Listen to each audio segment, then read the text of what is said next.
एक ऐसा मंदिर जहां आज 21वीं सदी में भी होते हैं ऐसे चमत्कार जिनका जवाब साइंस के पास भी नहीं है।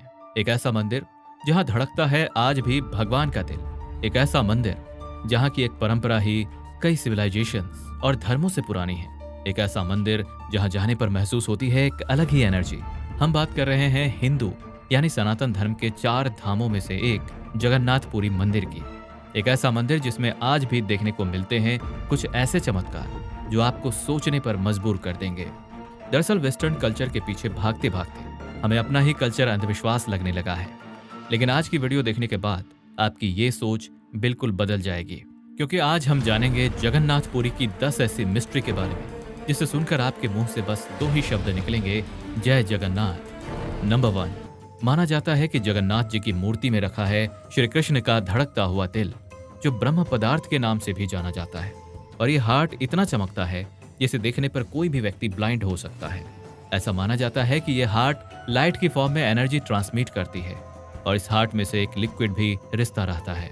अब जैसा हम सब ने ये तो पढ़ा ही है कि स्टोन्स एंड मेटल्स एनर्जी के अच्छे कंडक्टर होते हैं, पर वुड एनर्जी की एक बैड कंडक्टर है।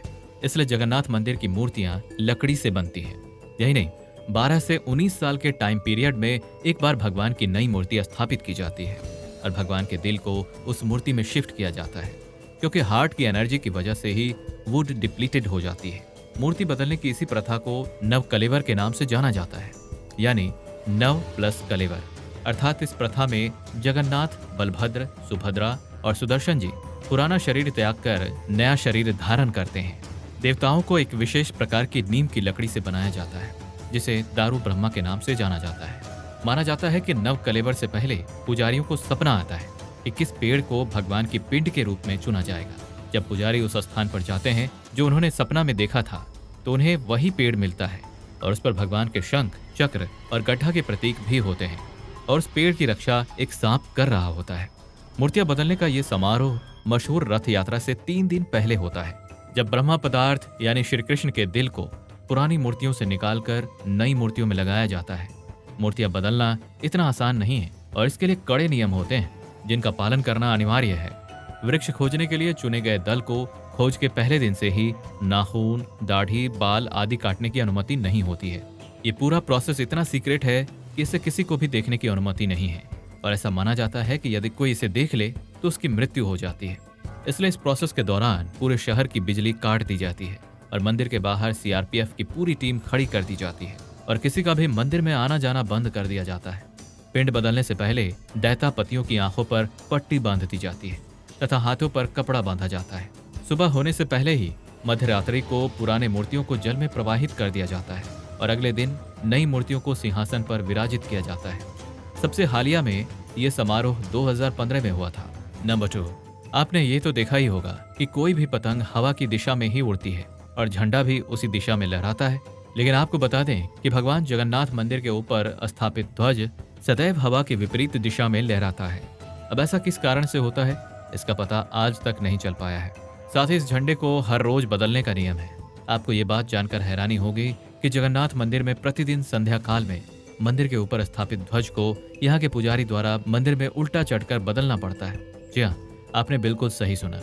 मंदिर के पुजारी को सीधा नहीं बल्कि उल्टा चढ़ना पड़ता है और यह कोई मामूली बात नहीं है। हर दिन पुजारी मंदिर के गुंबद पर चढ़ते हैं, जो लगभग 214 फीट यानी कि 45 मंजिला इमारत जितना ऊंचा है।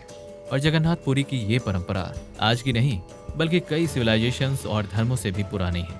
लगभग 1800 साल से भी अधिक समय से ये परंपरा चली आ रही है और अगर एक दिन भी इस परंपरा का पालन नहीं किया गया तो मंदिर अगले 18 वर्षों के लिए बंद हो जाएगा। नंबर 3, जगन्नाथ टेम्पल के ऊपर रखे झंडे की मिस्ट्री तो आपने जान ही ली, मगर क्या आपको पता है कि जगन्नाथ मंदिर के टॉप पर लगे सुदर्शन चक्र की भी अपने आप में ही एक अलग ही मिस्ट्री है। ऐसा माना जाता है कि इस चक्र को आप जिस भी डायरेक्शन से देखोगे उसकी फेसिंग आप ही की तरफ होगी, मतलब किसी भी दिशा से देखने पर यह चक्र आपको सीधा ही नजर आएगा। नंबर 4, मंदिर की चोटी पर स्थापित 8 तिलियों वाला यह चक्र 2000 साल से भी ज्यादा पुराना है और यह चक्र अष्ट धातु से निर्मित है, जो कि अति पावन एवं पवित्र माना जाता है। बता दें कि अष्ट धातु 8 तरह की धातुओं से मिलकर बनी होती है, जिसमें सोना, चांदी, तांबा, सीसा, जस्ता, टीन, लोहा और पारा शामिल होते हैं। आज तक इस चक्र पर कभी भी जंग नहीं लगी उस समय उपयोग में किए जाने वाले डिजाइनिंग मेथड आज भी एक पहेली बने हुए हैं।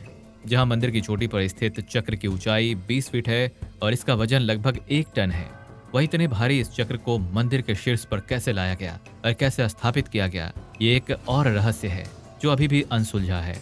नंबर 5, जैसा कि हमें पता है कि कुछ building architecture and areas no fly zone में होते हैं, मतलब वहां ड्रोन्स, एयरप्लेन्स या कोई भी फ्लाइंग ऑब्जेक्ट पहुंचाने की या उड़ने की परमिशन नहीं होती।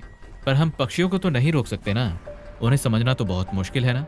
पर अगर हम जगन्नाथपुरी के मंदिर की बात करें तो वहां पर कुछ ऐसा है जो शायद पक्षियों को पता है और हमें नहीं, क्योंकि इस मंदिर के ऊपर कोई भी ड्रोन, कोई भी एयरप्लेन या कोई भी पक्षी कभी उड़ता ही नहीं। आपने पक्षियों को मंदिर के डोम्स पर या बड़ी बड़ी बिल्डिंग्स पर बर्ड्स को बैठे हुए जरूर देखा होगा, पर आप कभी जगन्नाथपुरी जाएंगे तो देखेंगे कि पक्षी जगन्नाथ टेम्पल की छत पर कभी बैठते ही नहीं। पर कंफ्यूज करने वाली बात यह है कि कैसे एक बेजुबान पक्षी ये जानता है कि इस मंदिर के ऊपर से उड़कर नहीं जाना है। नंबर 6, हर साल लाखों करोड़ों तीर्थयात्री इस पवित्र मंदिर के दर्शन के लिए आते हैं। रथ यात्रा या जगन्नाथ पूजा के दिनों में सामान्य दिनों की तुलना में 10 से 20 गुना तक अधिक तीर्थयात्री आ जाते हैं, लेकिन मंदिर में हर दिन उतनी ही मात्रा में भोजन पकाया जाता है। किसी भी दिन भोजन बर्बाद नहीं होता और कोई भी भक्त बिना खाए नहीं जाता। नंबर 7, जगन्नाथपुरी के इसी महाप्रसाद को हजारों पुजारियों द्वारा तैयार किया जाता है, जिसमें 7 मिट्टी के बर्तनों को एक के ऊपर एक रखा जाता है और भोजन को लकड़ी के ऊपर पकाया जाता है। अब अगर हम थोड़ा लॉजिक लगाकर सोचें तो सबसे पहले सबसे नीचे वाले बर्तन का भोजन पकेगा, राइट? बट जगन्नाथपुरी में कोई भी चीज सीधे सीधे नहीं होती और सबसे पहले सबसे ऊपर वाले बर्तन का भोजन पकता है, उसके बाद दूसरा बर्तन का, फिर तीसरे का और सबसे आखिर में सबसे नीचे वाले बर्तन का। अब ये एक चमत्कार है या कोई पहेली है, ये कोई नहीं जानता। नंबर 8, इससे कोई फर्क नहीं पड़ता कि दिन का कौन सा समय है या फिर आकाश में सूरज चमक रहा है या नहीं। सूरज कहाँ से चमक रहा है, जगन्नाथपुरी के मंदिर की परछाई कभी नहीं बनती। अब ये एक वास्तुशिल्प आश्चर्य है या सिर्फ एक चमत्कार, यह अभी भी एक रहस्य है। नंबर 9, जगन्नाथ मंदिर में प्रवेश करते ही एक सिंह द्वार है। कहा जाता है कि सिंह द्वार के अंदर आपका कदम जब तक नहीं जाता तब तक आपकी कानों में समुद्र की ध्वनि सुनाई देती है, लेकिन जैसे ही आप सिंह द्वार के अंदर कदम रखते हैं ये लहर की ध्वनि सुनाई देना बंद हो जाती है। मंदिर में जाते ही आपको लगेगा कि आप बाहर की दुनिया से ही डिस्कनेक्ट हो गए हो। नंबर 10, समुद्री और पुरी के बीच एक और रहस्य है जिसे भी आज तक कोई समझ नहीं पाया। दरअसल सामान्यतः किसी भी समुद्र के किनारे हवा समुद्र के जमीन की ओर आती है और शाम के समय इसका विपरीत होता है, लेकिन पुरी में इसका उल्टा होता है। यहाँ पर हवा समुद्र के जमीन की ओर ना जाकर बल्कि जमीन से समुद्र की ओर जाती है, और ऐसा क्यों होता है ये कोई नहीं जानता। जगन्नाथ मंदिर की मिस्ट्रीज यहाँ खत्म नहीं होती, और भी बहुत सारी कहानियां हैं जो हम नहीं जानते, जैसे रथ यात्रा जब भगवान खुद प्रजा के बीच आकर उनका सुख दुख देखते हैं, या हर साल 15 दिन के लिए भगवान का बीमार पड़ना, जिसका राज बहुत कम लोग ही जानते हैं। लेकिन इस पर बात हम आने वाली किसी और वीडियो में करेंगे। फिलहाल के लिए इतना ही। गुड बाय और जय जगन्नाथ।